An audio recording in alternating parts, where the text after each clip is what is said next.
Bayonetta getting nerfed. Luigi was nerfed maybe a year ago, and but like his combos are still deadly. And watching some of Elegance matches in SoCal, like he definitely still has kill setups.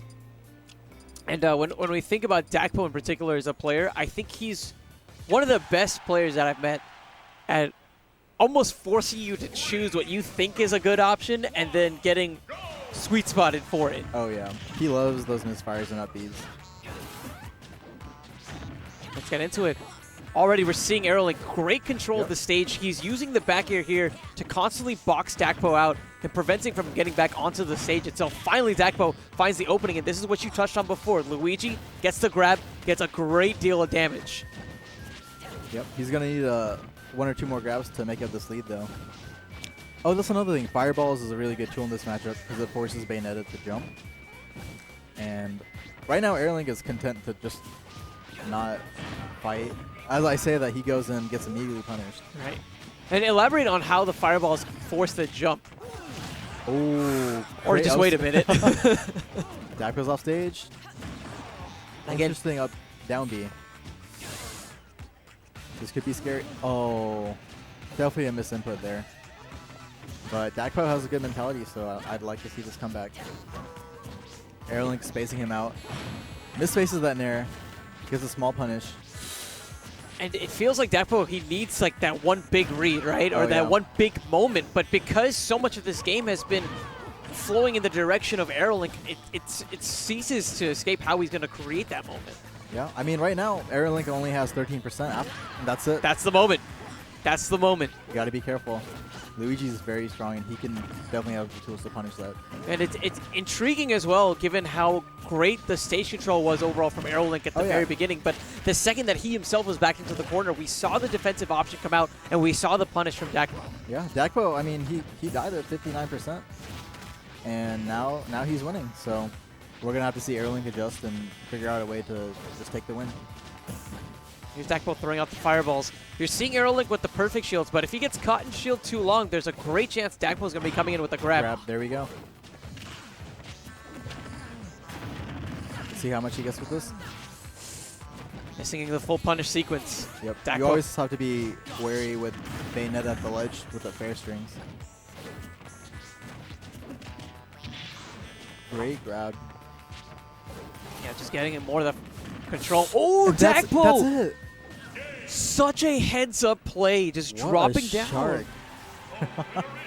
And that's again, just a very tricky aspect when it comes to edge guarding with Luigi. It's so enticing to drop down with the drop zone nair, but if you find yourself too low without any angles to come back, then you're sitting duck for that tornado kick. Yeah, good composure from Dakpo, bringing it all the way back after just dropping the ball the first stock. When we talk about the last match, were there any aspects aside from Dakpo's composure that you felt were integral to the comeback? I felt like that's the biggest ones. A lot of times when people like SD or like they make a mistake and it costs them a stock and they feel like they shouldn't have died, they lose composure and they give up already. But I mean, anything is possible as long as you like keep your head in the game. So much damage from those jabs. Dakpo still commanding a lead as well as control over to the stage. Great spot dodge. Honestly, that's the best way to punish dive kick. If you can spot dodge on reaction. I mean, what kind of reactions do you need for the constant reactions, though? I guess pretty good reactions. you can roll or spot dodge. Spot dodging is a lot harder, but you're gonna get a better punish. Keeping him on the ledge. Let's see how he gets back. It's definitely, honestly, for almost all characters, it's hard to get past the fireballs. You know, we saw from Salem a really unorthodox ledge play where he dropped down and just keep using the witch twist over and over and over again, relying on the disjoint itself. Oh yeah, witch twist is like, especially like for all you cloud players, I feel bad whenever you get witch twisted off the side of the stage. But good back air there. Ends up killing AeroLink at like 140. You know, we spoke on control of the game, now feeling strictly in favor of Dakpo. That neutral air. I thought that was going to jab block. Yeah. AeroLink struggling to find a way to get in. The boxing match just continuing. As you mentioned before, AeroLink has to find a way in, but the usage of the fireballs here, it feels like it's taking so many different cards off of the table when you combine that with how fierce Dakpo has been with his grab game. Yeah. Honestly, the fireballs can be almost like a worse form of needles because you just can't do something. Dakpo trying to find a cheeky edge guard instead. Burns all the resources of recovery. Now tied up from a stock standpoint and scoring off against Bayonetta. Oh, wait a minute! Conditions the roll.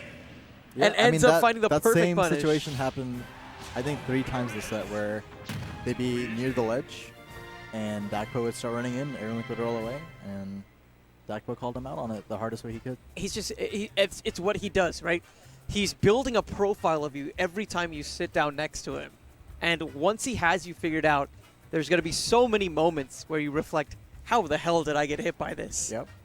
When you take it a step further, you can start giving people like fake information. And so like maybe like if AeroLink was like more aware that he always chose to roll to the ledge in that situation, he can pivot grab him or just forward smash him or throw him off stage. So but good awareness on Dakpo and calling that out and just taking the game. Yeah, I mean, awareness was really the perfect word, I feel, to describe his play in that last game. You know, it came down to having the clutch edge guard, just being aware of the moment that he had, because in that particular edge guard sequence, that's not a large window. That's such a minute window to capitalize on, and you have to make sure the execution is right as well. Like, if he had gotten a couple of extra hits, that would have just continued the game instead of ending it the way that it did.